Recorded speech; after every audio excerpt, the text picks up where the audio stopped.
still the same? Bethany stayed in the hospital for 1 week. She needed time to heal and regain her strength. Her family was with her constantly.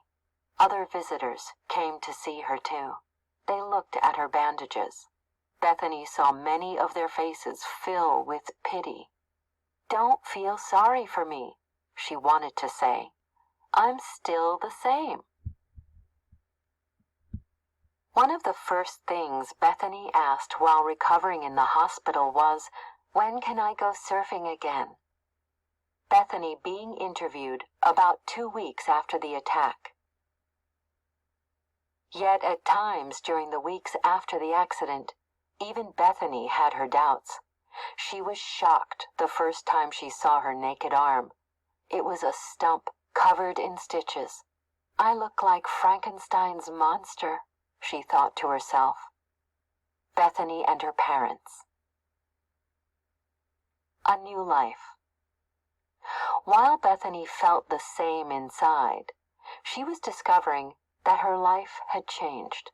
Everyday tasks suddenly became very difficult. How could she get dressed with one arm? How could she button her shirt or tie her shoes? To peel an orange, she would have to hold it between her feet.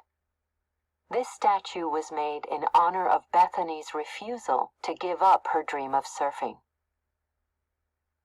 Bethany knew she needed to forget about ever surfing again. It was completely out of the question, except that Bethany couldn't forget.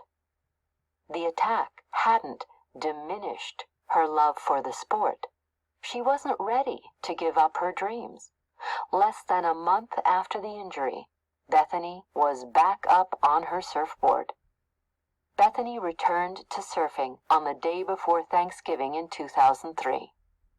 Bethany snowboarded in Colorado less than 4 months after the shark attack. What do you think motivated Bethany to get back on the surfboard instead of being afraid?